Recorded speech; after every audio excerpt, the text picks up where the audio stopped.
আচ্ছা, তোমাদের আগের ক্লাসের আগের ক্লাস অনুসারে আমরা রাক্ষসী অবাঞ্ছিত মাছের দমন ব্যবস্থা শিখেছি, কিন্তু এর ক্ষতিকারক দিকগুলো সম্পর্কে তোমাদেরকে কিন্তু বুঝাইনি আমি।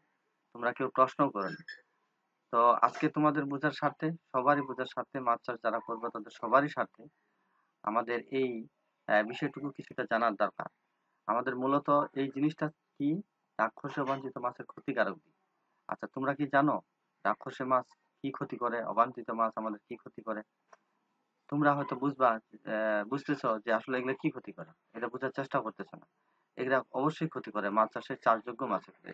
এরা রুই জাতীয় কাতলা জাতীয় মাছের পোনা খেয়ে ফেলে। এটা প্রথমটা কি, এই যে রাক্ষস অবাঞ্ছিত মাছের ক্ষতিকারক দিক যদি আমরা আলোচনা করতে চাই, ছোট্ট একটা বিষয় আজকে আলোচনা করব, কিন্তু ছোট্ট হলেও জানার দরকার আছে। এখানে রাক্ষসী অবাঞ্ছিত মাছের ক্ষতিকারক দিক কি বলা হচ্ছে, এরা রুই জাতীয় ও কাতলা জাতীয় মাছের পোনা খেয়ে ফেলে। এটা কি বলে, পোনাটা পুকুরে ছাড়া মাত্রই যদি এই রাক্ষস অবাঞ্ছিত মাছ থাকে, এই রাক্ষসী মাছগুলো কি করে রুই জাতীয় মাছগুলোকে কি করবে, পোনাগুলোকে কি করবে, রুই কাতলা জাতীয় পোনাগুলোকে কি করবে, এই রাক্ষসী মাছগুলো খেয়ে ফেলবে।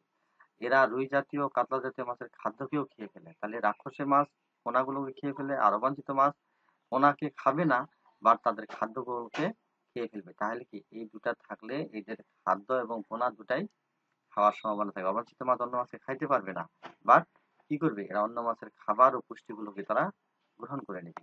এবং এই রাক্ষস অবাঞ্ছিত মাছ কি করে, দ্রুত বংশ বিস্তার, বাসস্থান সংকটের সৃষ্টি করে। এরা কি করে, দ্রুত বংশ বিস্তার করতে পারে এবং বাসস্থান সংকটের সৃষ্টি করে। বাসস্থান সংকট মানে কি, একটা পুকুরে যতগুলো পোনা ধরবে এর সাথে যদি রাক্ষস অবাঞ্ছিত মাছ থাকে, তাহলে সেই জায়গাগুলো তারা দখল করে নিবে এবং পুষ্টিগুলো গ্রহণ করে নিবে, এবং কিছু পোনা ছাড়ার সাথে সাথে সাথে সেই পোনাগুলোকে তারা খেয়ে ফেলবে।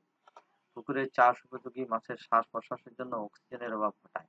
যদি রাক্ষস অবাঞ্ছিত মাছ থাকে, তাহলে পুকুরে চাষযোগ্য যে রুই, কাতলা, মৃগেল, সিলভার কার্প, ব্রিগেড কার্প যে মাছগুলো আছে, সেই মাছগুলোর শ্বাস-প্রশ্বাসের কষ্ট হবে, অর্থাৎ অক্সিজেন তারা বেশি গ্রহণ করে নেবে, আর এরা কি করবে, এদের ঘাটতি হয়ে যাবে।